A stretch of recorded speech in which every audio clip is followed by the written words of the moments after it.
Hi, everyone. It's George Kafalis, Top 25 Money Earner with Ignite and Presidential Director. And today I'm going to go over some what I call success files that I've been able to study off of some successful people, put them together into a little presentation for you guys. You're going to see on the left is what success looks like to most people's minds when they join our business or they think of success, when they get involved in something. They think it's going to be just a really cool line that goes up like that, right? And on the right is what it really looks like. Ups and downs, roller coasters, plateaus, bad weeks, bad days, good days, and whoever outlasts time will be successful. At the end of the day, it just comes whoever's willing to who outlasts time, and obviously has the right preparation in that time frame to be successful. So let's take a look at our first slide here, and it says domination. Now, what does that mean? That just means that everything I've ever done in my life, I've dominated. I didn't compete, okay? I went in with a domination mindset. I went into, when I became a bodybuilder, to become the best bodybuilder in the country and dominate that sport. I went into college to be able to dominate all the things that I wanted to learn and know my field the best. I wanted to be the best at what I did. I wanted to be an expert at bodybuilding, an expert at business administration. I wanted to be an expert at making T-shirts when I created T-shirts. I wanted to be an expert when I created my DVD line. I wanted to be that person who dominated space, okay? Not only dominate people by being a bully, I'm talking about dominating your life, your time, and just being the best at what you want to be, okay?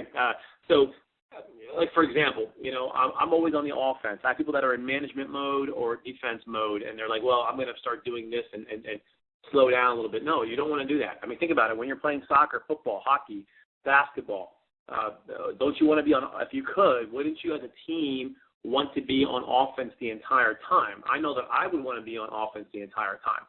That's where you score, okay? Life is no different. You want to be on offense all the time. Success loves preparation, okay? It rewards those who prepare. So we want to prepare and we want to dominate, okay? Champions dominate. So I want you guys to dominate your time and dominate yourselves and have the mindset of a domination in everything you do. People say to me, "Oh, I can't wait till it's Friday." I have never said that because I don't even know what day today is, guys. I'm so busy that I don't even know what days I'm in. Okay, you should be that busy that it's just one big blur because you're dominating your life, you're dominating your time.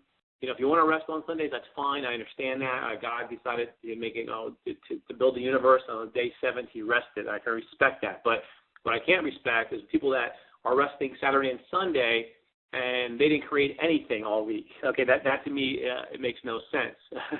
So that's what we're talking about there is domination. Let's talk about building your lifestyle because we're going to get into talking about being successful in business. And I think that for first of all, we want to have freedom, right? All of us are listening to me today because we want financial freedom, time freedom. Okay, we want to be able to live where we want, have choices, and move wherever we want to live, and have what we want. We want to be free human beings in a short lifetime. I mean, that's why I'm in business for myself. That's why I own investment properties. That's why I own my Ignite business because I want to be in business for myself. I want to be able to work with friendly people and fun people, and I want to live in locations and work in locations that are good for my business and good for the people around me. And so you want to build your life first, your life goals and your lifestyle first before you build your business. Okay, and what that basically means is you want to kind of have an idea of what kind of house do you want, where's the location, what kind of clothes do you want to wear. Like I want to wear baseball hats, jeans, and a T-shirt. Okay, so I got to find. So I built my lifestyle for, okay, I want to live in Bethlehem, or I want to live in maybe New York, or I want to live in Jersey, maybe I want to live in D.C. Well, my business goes to all 4 of those states. I want to be able to, have a big house. Well, guess what? My business can allow me to have a big house. I want to be able to wear the clothes I want to wear. I want to work with the people I want to be around, people that I can choose to be in my business. Now, if I do it the other way around, if I build a business first and then try to fit my lifestyle into it, I usually sacrifice the life that I want. Okay, so think about that, guys. It's very important, okay? And a lot of us don't have to worry about that because hopefully you're building your Ignite business and it's going to give you the lifestyle that you want. But if you're building other businesses, you're building your life, remember, build the lifestyle you want first and then find your business or employment to fit your lifestyle. Don't do it the other way around because you're going to sacrifice the good things in life. Now, I have smartphones on there. Steve Jobs obviously was amazing at building the iPhone. The amazing part about that is that everybody told him, Steve, no, please do not get into phones, okay? Stick with the iPod. You're good at the iPod. Do not do the phones. It's not going to work for you. Who does that sound like, guys? That sounds like everybody that we come across in our lives that does not support our dreams, right? So thankfully, Steve Jobs had a bigger vision than the other people. You got to remember, most people that are giving us bad advice or negative, they're not entrepreneurs. They're cooks or waitresses or mechanics or a doctor or a lawyer or a teacher. They're not entrepreneurs. They don't have an entrepreneur mindset. So, of course, they're going to tell you not to do something, okay? Now, it's amazing because people are paying $500 for a phone, a smartphone, and they're paying about, I don't know, $125 a month. I know I pay more than that in phone bills. So you're talking about, like, you've already, like, shelled out $625 in your first month having a smartphone in the worst economy in America right now, and we pay for these phones. And if you don't have a smartphone, what do you guys have? You have what's called a dumb phone, right? My point is you need to have a smartphone in this day and age to be full efficient, to be dominating, to be all over the place at one time, to be able to have real time, right away, boom. You need to have a smartphone in 2014. If you have a smartphone, guys, you're not going to dominate, okay? And you also need to use your smartphone as much as you possibly can. Have Instagram, Facebook, LinkedIn, have everything, YouTube on that phone, be able to send information out. Like if I took a picture of myself right now, I could have it on Facebook, LinkedIn, Instagram, Twitter, YouTube video I could have so much out there within a minute, and everybody can see me very, very, very quickly, okay? So let's see, what else can we say about the smartphone category here? I just want to also mention that Steve Jobs actually, in 5 years made $119 billion in the bank. I'm talking about in the bank, like boom. He cashed out at $119 billion because he dominated. Other companies that dominate are companies like Coke. Coke has domination. Exxon has domination. So what I say is start studying dominators. People like Warren Buffett, who is a dominator. Warren Buffett spends most of the time reading, by the way. That's what he does for a hobby, like all day long. He reads. So I personally don't study my teachers. I don't study my other business partners. I don't even study my own family. I'm always studying somebody who's way above me, somebody who has dominated the field that they're in, or a field that I want to be in, somebody who's been able to dominate space and get themselves all over the place. That's who I'm usually studying because I want to be able to be the same way, okay? Now, I know that I might not always be right, but what I want you guys to understand is that if you make a decision and you're certain about what you're trying to do, be certain in your wrongness. What does that mean? That means that when I became a bodybuilder and I decided that I was going to go all in and I was certain that I was going to do it and I started to make my own workout program and my own diet, if that would have failed, you know what? It's okay because I was certain in my wrongness. When I decided to go to Pittsburgh and take a chance on building my Ignite business and I drove out there 5 hours up and 5 hours back, I might have been wrong. That business might have not have taken off. But you know what? I was certain in my decision. I was certain in my wrongness. So keep that in mind. Okay, you always want to be certain.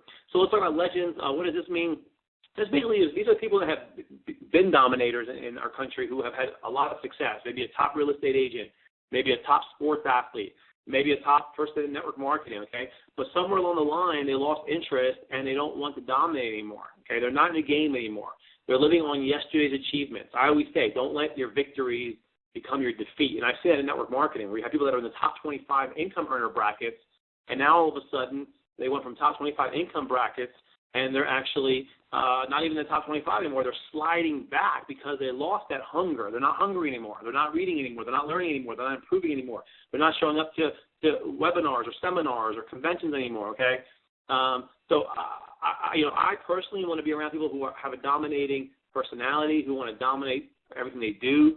I don't want to be around somebody who's like, George, man, you're traveling all the time.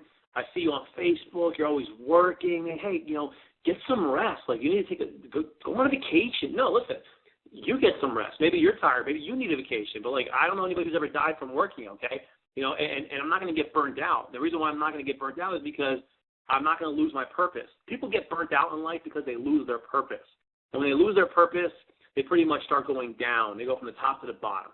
And I'm not going to lose my purpose, therefore I'm not going to get burnt out.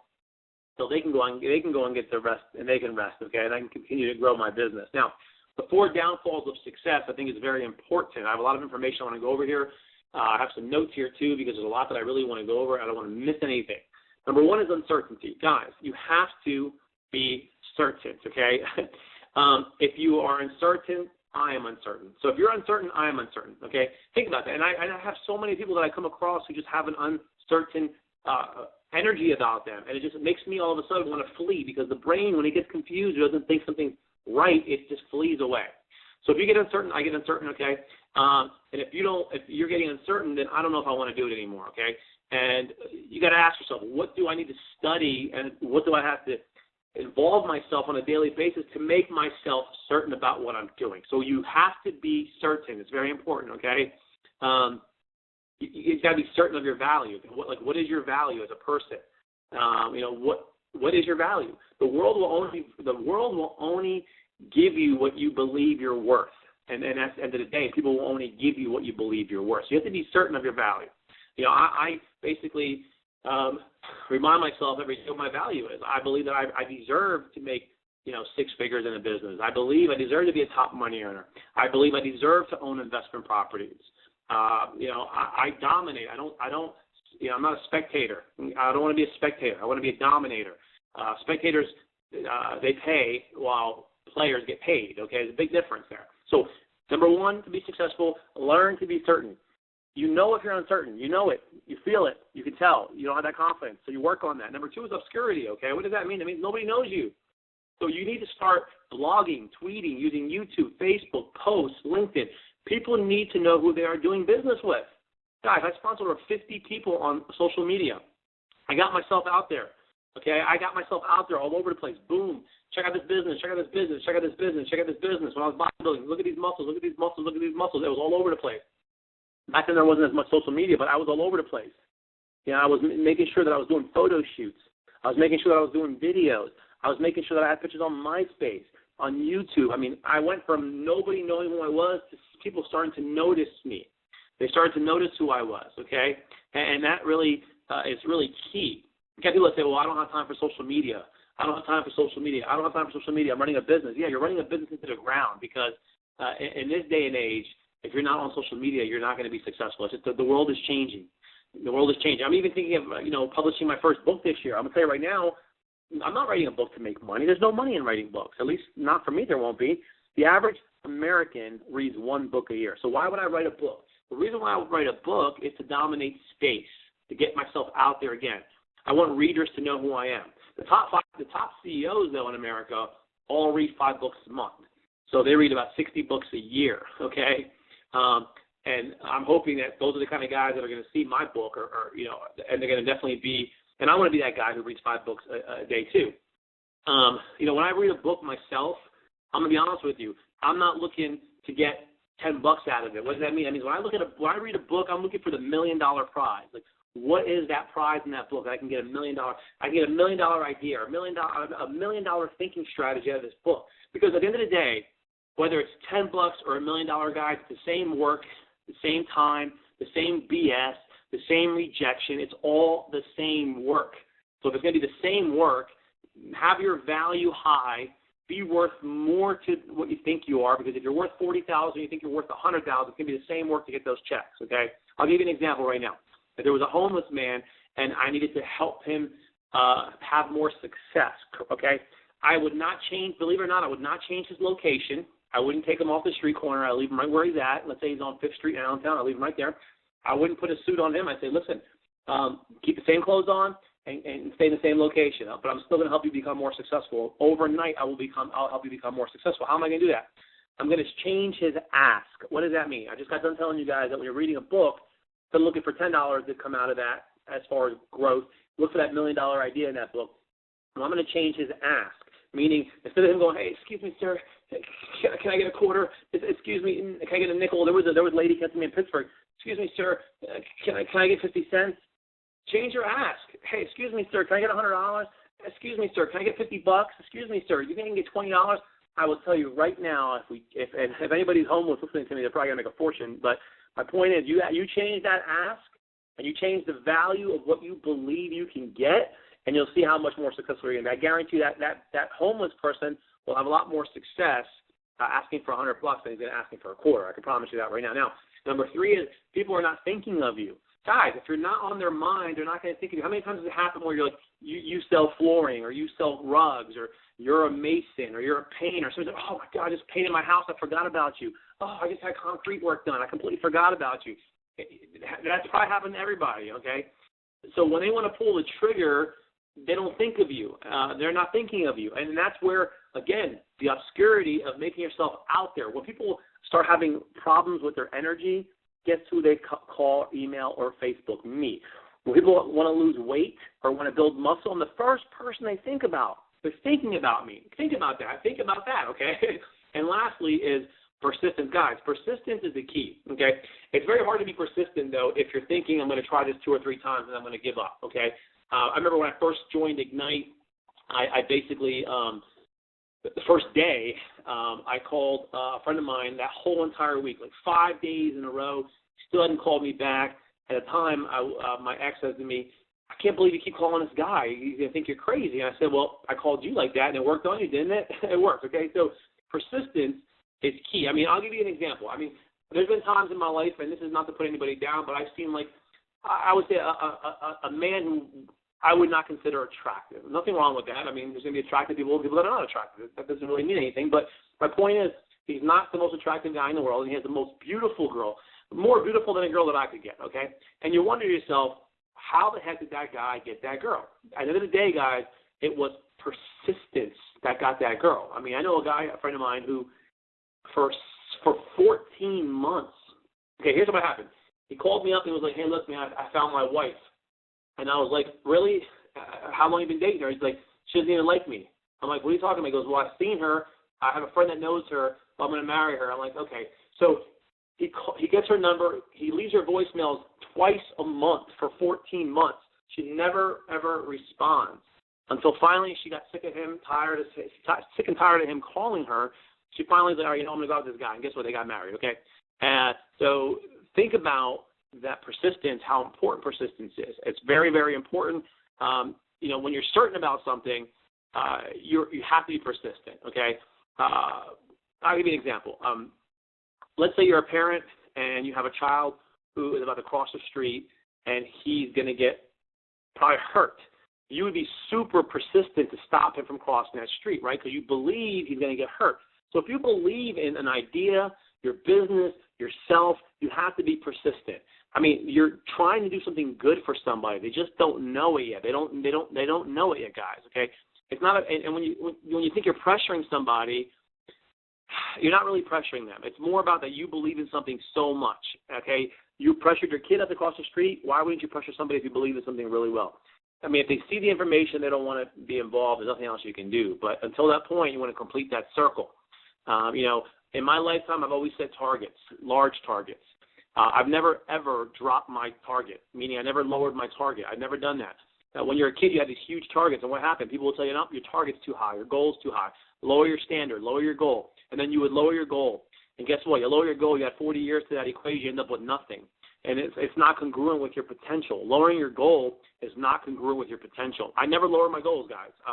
I keep raising my targets, too, because if I don't keep raising my targets, I lose interest in my potential. So what does that mean? That means that I become MD, I want to be SD, I want to be ED, I want to be PD, I want to be top 20, I want to be top 15, I want to be top 10. I own 1 house, I want to own 5 houses, I want to own 10 houses, I want to own 15 houses. I own 1 car, I want to own 2 cars, I want to own 3 cars. You see what I'm saying? I'm constantly raising my targets because otherwise I'll lose interest in my potential and I'll start to spiral down. Okay, I will just spiral down. Money doesn't make you happy. I hear that a lot. Well, let me tell you something. I can agree and disagree with that comment. First of all, people usually say that are broke, and I've tried the broke formula. Before Ignite, I was broke, and I was not jumping up and down excited. I was not happy when I was broke. So I'll tell you right now, the broke formula, the broke formula does not work. Okay, the broke experiment does not work. You basically got to believe in yourself, and at the end of the day, you got to have confidence in the truth. Believe means having confidence in the truth. When you have confidence in the truth, you're going to pressure somebody, and that might be hard to do. It was hard for me to do, okay? But I learned. I practiced those muscles of being able to, pressure somebody in a good way where I realize I'm showing them something that's good for them. I have to just get it through to them. And again, like the crossing the street thing, okay? Pressure is not a bad thing. I mean, diamonds are made under pressure, so think about that, okay? And if you don't want to pressure anybody, well, you need to start pressuring yourself. Okay, you need to start pressuring yourself. This is why the middle class is falling apart. We're going to see a larger gap between the rich and the poor because the middle class is falling apart. The middle class is falling apart because they don't pressure themselves. The middle class has the mentality of, and I know because my family is middle class, this car is good enough, this house is good enough, this paycheck's good enough, this vacation is good enough, this is good enough. It's good enough, good enough, good enough, good enough, good enough. And that's an old concept. 40 years ago, good enough might have worked. 5 days a week working a job might have worked. But today, good enough is not working. And 5 days a week might not be working. My formula is, believe it or not, I do something every single day, 7 days a week to run my business. And that's the formula. Things have changed. So uncertainty, make sure you're certain about what you're doing. Make sure you're not in obscurity. Make sure that people know you. Make sure that you're out there enough where people think of you. And make sure you don't lack persistence, guys, okay? I mean, think about some of the things you've done in your life, how persistent you were to bench press a certain amount of weight, how persistent you were to get that person to like you and to be able to get them on a date, okay? I have other things I want to talk about when it comes to relationships where I believe that if you're trying to attract the opposite sex, and this is, everything falls hand in hand, guys. Relationships, business, there's so many different, there's so many formulas that you can use for both. But let's just talk about something because it made me think of it. Let's say tomorrow you decide you want to have the spouse of your dreams, and you write down a list: ambitious, motivated, hard worker, makes a lot of money, good with kids, works out. What you really understand is that you can, and when you find that person, okay, you might not be able to keep them, and it might not work out because what you want to do is you got to look at that list of things that you want in a person. And then you have to basically become the person that person would want. And that's the only way to keep that person and actually be in a relationship with them. I've set bars in my life with women that I want a woman that's successful, who makes this much money, who's good with her family, who's this, who's that. And then I meet them and it doesn't work. Why? Because I'm not good with my family. I don't have that kind of ambition. I didn't have that kind of income. You have to become, if you become the person that you need to be able to keep and maintain the person you want, that person out there will actually exist for you. It'll be ready for you. And when you're ready and you go out there and you set that bar high and you look for that number 10 person in your mind and you have the qualities to keep them, you will keep them. Unfortunately, we don't have the qualities we need, okay? We don't become the person we need to become to have that person that we want, okay? And we shoot for a 10, we don't make it. We shoot for an 8, we don't make it. We shoot for a 6, we don't make it, and there you go. Same thing with your business skills. Shoot for a 10 in business, you haven't become the person you need to become to be a top money earner. So now you shoot for an 8, 6, and next thing you know, you're in the run, okay? Now, last slide, I think it's this last slide. The 4 musts of success, okay? This is interesting. These are the 4 things that you're going to need if you're going to become successful. Like my success, I've had all 4 of these. You will never reach my level without all 4 of these. Okay, first is attention. So, hey, hello, I'm George, I'm here. You listen to me. Hey, guys. I'm selling energy. Hey, guys, I'm doing bodybuilding shows. Hey, guys, I'm going to have a YouTube video with videos. Hey, guys, okay? I'm out there, guys. I'm screaming it. People are seeing it. Now, here's the thing, though. There comes a point where you hit that right level of attention where all of a sudden you get critics, okay? That's when you know you're getting somewhere. Step 2 is the criticism that comes in. It's going to come in for everybody. I mean, if you're not getting criticism, you're not putting enough attention out there. You're not growing enough. You need criticism. It's step number 2, and I think a lot of you don't understand this. And it's important to understand this. The problem is a lot of you quit at this level. Number 2 or 3, you give up. Most of you give up at number 2. As soon as you start getting criticism, as soon as it ain't going to work, it ain't good enough, here's some criticism I dealt with. Come on, man, you need to quiet down, bro. Come on, you need to stop with that energy stuff. Come on, man, you need to quiet down. Hey, we're at a party right now. Come on, stop talking business, man. Let's have some fun. No, let that go. That's the criticism. Hey, that thing ain't going to work. It's a scam. It's a scheme. It's a pyramid thing, right? So here comes the criticism. Well, guess what? That means you've made some noise. Okay, you're in the game now, okay? Number 3 is haters. Now it gets bigger, guys. The hatred is actually bigger than the criticism, okay? Most people stop at the haters when they get haters, okay? Let me tell you who's very successful because of haters. The Kardashians. I mean, these women have no products. They don't sell anything. Well, now they do, but they had no product other than, having a big butt, I guess you could say. It's not really a product, but they got monster attention, guys. They were the experts at getting attention, okay? And then they started getting criticism. And it wasn't until they started getting haters and they started banking some serious money, okay? Some serious money. and now they have admiration. There's people that admire them because they've, have had success and they're still going to have haters and criticism, but there's people now that admire them. Well, I'm the same way. I put the attention out there all over Facebook and Instagram. I got criticism. Then I started getting some haters. I still have haters who can't stand me for no reason because they see their flaws in themselves. I remind them of their failures. Whatever it is, the point is you need that. And then now I have admiration. I have hundreds and hundreds of people who admire me. But first I had to go through criticism, and I had to go through hatred and haters, and then I had admiration. So keep that in mind. You need those 4 things. There is one more slide I forgot, a very quick one. Some of the greats. Let's talk about Jordan, Michael Jordan, Oprah Winfrey, Warren Buffett, Steve Jobs, a Marine Navy SEAL, Rob Snyder, our chairman, even myself, which I don't consider myself a great, and I really would never consider myself in the same ballpark as those people, but you can throw me in there because these are the 4 traits that all of us have in common.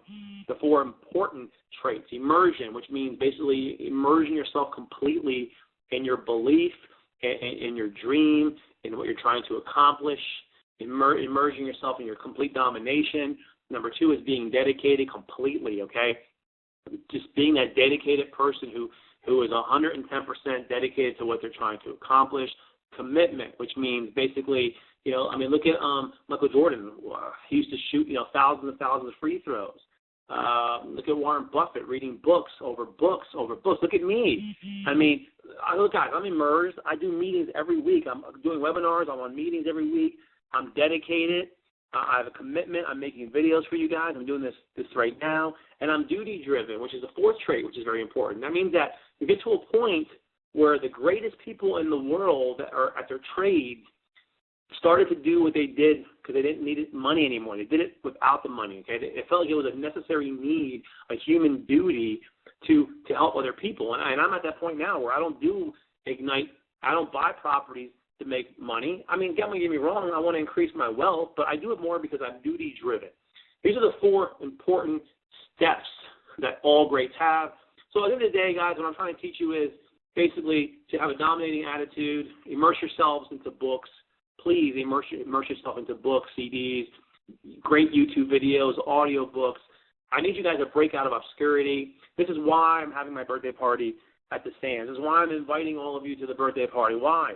Because I want you guys to be together. I want people to see the photos on Facebook, Instagram. If you don't put them up there, I'm going to put them up there. I'm going to make you out of obscurity if I have to.